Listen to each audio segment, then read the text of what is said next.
Hello everyone, welcome back to my podcast. My name is Ari and I'm the host of the Strawberry Milkshake podcast. And how are you guys doing today? I hope you're having an amazing day and I hope you had a wonderful Thanksgiving, either with your loved ones, friends, family, anyone that you spent it with. I hope you had a wonderful Thanksgiving. And without further ado, let's go ahead and jump straight into this podcast episode. So for this podcast episode, I'm going to be reviewing two middle grade graphic novel books that I was very kindly sent by the author and illustrator of the book. I love them so much. I read them both super quickly. The good thing about graphic novels is that you can fly through them because they're graphic novels, so they're a lot faster and easier to read. So let's go ahead and talk about them. So the first book is called The Accursed Vampire, and it is by Madeline McGrane. This book was like a book I have never read before, or a graphic novel I've never read before. And the main character we're following is Dragoslava, and Dragoslava is a vampire kid, which is so unique. Like I said, the story is like nothing else I've ever read before,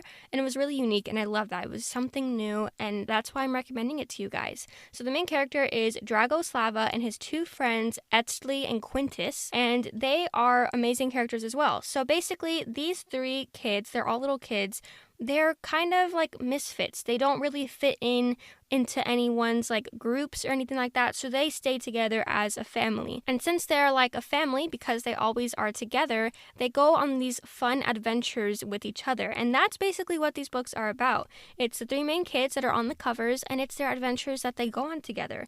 So the first book is about, well, a book actually, funny enough. If you look at the cover of the first book, he is holding a really interesting green spell book. The main premise is that they are going on this adventure, but the adventure that they're going on is because Dragoslava is a vampire kid, and a few centuries ago he was actually cursed by a witch, and this witch like tells him what to do. They give him tasks to do, and he has to complete it no matter what. So basically, if the witch tells him do this, then he has to do it no matter what. He has to complete it. So I really liked that because it's like he is cursed and he has to do it, or else something bad will happen to him. And the whole time you're wondering like, what will the witch do to him if he doesn't complete the tasks? So this book is just kind of their adventure of completing their next task from the witch. And it was really fun. They met some new friends and some new possibly enemies, and I just loved it. It was a really fun adventure. And yeah, like I said, the illustrations were amazing. They're wonderful. And Madeline even was so sweet enough when she sent me the book and she signed it for me. She drew a whole illustration, like a whole scene on the first page of the book. So thank you so much, Madeline, for doing that. That was such a sweet surprise when I opened the book. So yeah, thank you so much. I love that. And yeah, the books are so amazing. I already read them both twice because they're so quick and so great. So yeah, you guys, I really recommend checking these out. The first book is called The Accursed Vampire. The second book is called The Accursed Vampire, The Curse at Witch Camp. And once again, this is just another fun adventure that Dragoslava and his friends go on. I love it so much. It was basically as good as the first book, if not even better. So really recommend it. The illustrations are insanely awesome.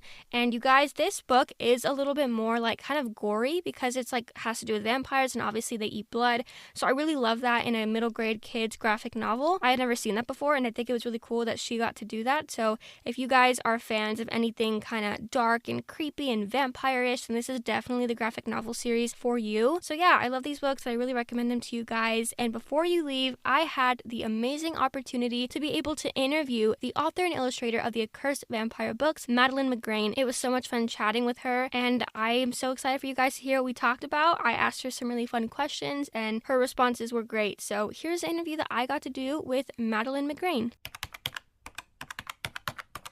Hi, Madeline. Thank you so much for doing this interview here with me today and taking the time out of your day to be here and chat with me for our podcast collab. I really, really appreciate it. And thank you for sending me your books. They were such amazing, fun reads. So thank you for sending them to me. It means so much to me. And before we get into this interview, how was your day going today? Hello. Thank you for interviewing me. My day is going well so far. I've just returned from some work travel and I'm feeling very inspired by my fellow cartoonists. That is so great to hear. I am so glad you're having a great day. And yes, it's always great when you come back from a trip, either work or not work, and you feel inspired to work on something new. So that's super great to hear. And now moving on to the very first question I have for you today. What made you want to become an author/illustrator? I loved reading, especially comics. I loved Star Wars comics and the big shonen manga titles of the early 2000s, like Naruto Naruto, and Bleach. I was always an art kid. I enjoyed storytelling, but not necessarily writing. Making art in comics was a way to tell stories that made writing fun, or at least bearable. Later, I was inspired by webcomics, often made by teens and young adults, with art that, well, good, seemed attainable to me. Artists' blogs and websites such as DeviantArt showed me a lot of possibilities for what comics could be. Even though all these exciting things were happening in comics, I still thought I would end up with a more practical career. I feel really lucky to be where I am right now. Yeah, I can imagine. I mean, being able to say, like, as your career, oh yeah, I write and illustrate stories,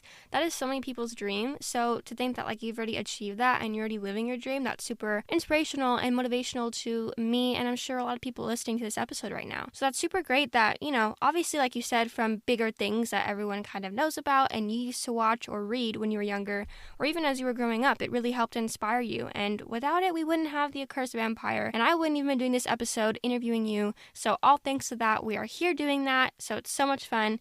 And now the next question I have for you is, what is your favorite thing about being an author/illustrator, and what is your least favorite thing about being an author/illustrator? My favorite thing about being an author and an illustrator is drawing all the time and sharing my stories. I love meeting my fans. I love hearing that my comics have been meaningful to other people. My least favorite thing is having to manage the business aspects of my job. I really need to do some major work on my website, and I am just dreading it. I've also noticed that making comics, especially as a job, has changed my relationship to them as a reader. I can't always enjoy reading the way I used to. I'm always analyzing storytelling or comparing my art to others. The days of being a carefree teen and reading manga for hours on end are long gone. Yes, I totally get you and understand what you're saying there, because me and my sister were just talking about it the other day. She wants to be an author, illustrator. She's trying to write a graphic novel.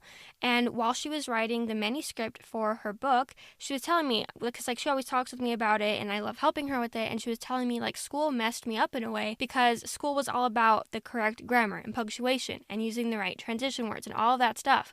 And when writing middle grade dialogue for a book, it doesn't need to sound so formal.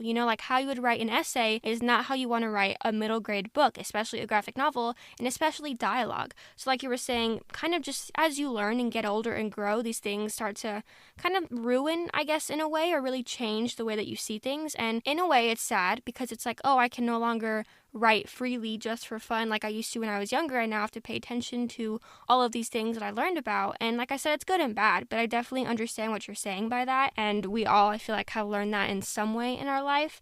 And yeah, what you were saying, I think it's really cool to meet your fans of people that obviously love your creations. It must be so cool to meet them, knowing they love your books. It would be so amazing to meet you, because I think you are an amazing illustrator and writer. So yeah, I think that's really it makes you feel very content, or I don't really know the word, but it makes you feel so happy knowing that all these people that you already knew were reading your book, but now meeting them, seeing wow, they really do love what I'm doing. And yeah, definitely don't compare yourself. I know you said that at the end, that you sometimes compare your illustrations to others, and we all do it. We're all human. It's natural. But I do think that it's not the best thing to do. It can really knock someone down, even if it's yourself. So what I try to do is to not, compare myself to others. And I'm still trying every day. And, I talk to my sisters about this, my mom and my dad, and it's not just with personal things, with anything, right? You don't want to compare yourself to others, because it'll just make you feel you don't have this, or you don't have that, or you're not that, or you're not good enough, or whatever. So always try to embrace who you are, whatever it is you're doing, and not look to others. My mom always told me when I was growing up, because she used to be a teacher, and she would always tell the kids this, and then she told her own kids this, which is me and my sisters. She would say, pretend you're in a box and you cannot see out of the box. So you would not know if this person is doing that, or if this person's illustrations are better, or if they have the new iPhone, or whatever it is. You cannot compare yourself to stuff like that, because you would be happy knowing that you have something. But then as soon as you see someone else that has something better, you're oh, I kind of want that now. So my mom always said, pretend you're in your own box, and don't try looking out of the box when it comes to stuff like that.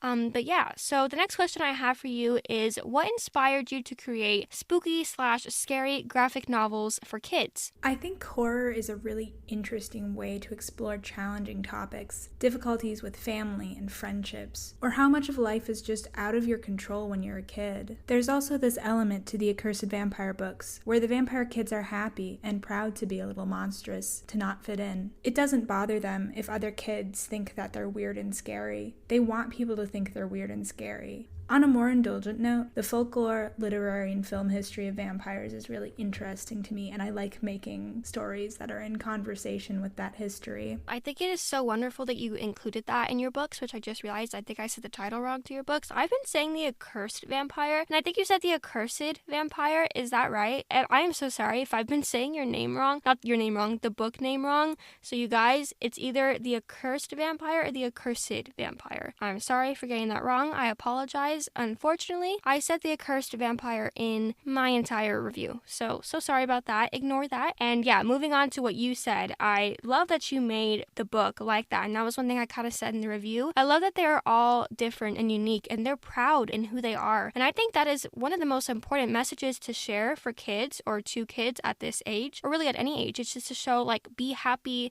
and proud of who you are and who you want to be. Don't be embarrassed. And also back to the comparing thing, don't compare yourself to others. Just be proud and happy about who you are and how you are as a person.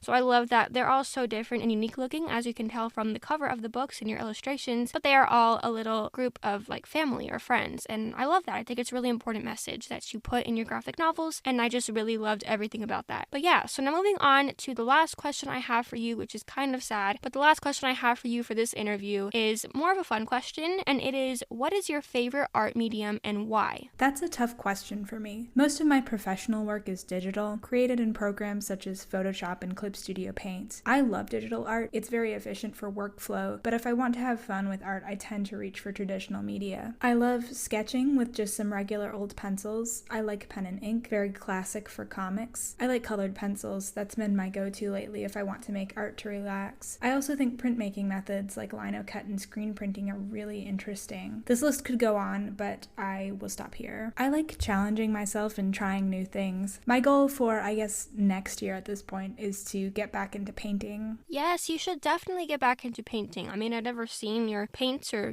but I think they're probably amazing if they're anything like your graphic novel. So yeah, definitely get back into painting in the year of 2024. That can be your first resolution, I guess, kind of, or just goal that you have for the year. But yeah, I love that you said all of those different mediums. It was so interesting to hear all the different ways to create your art. And yes, digital art, I think, is becoming more and more common. And like you said, it is much more efficient and easier. I have done some digital art, and it's really easier when you're like, oh, I messed up, let me erase that. Not erase it, but just take it off and you'll never know it's there. Whereas on paper, you can probably see the previous mark and it's like a little more fun. So yeah, I think if I'm trying to do something like that I want to be kind of more proud of, or that I'm going to share with people or whatever, I will probably do it on digital because it can look better and the colors look more vibrant and opaque. But if it's going to be something just for me or for like my family, definitely I think I would go paint or watercolor or pencils or crayons or whatever it is. I just think it's more almost like more meaningful and heartfelt because you know that you really like drew it like with your hands.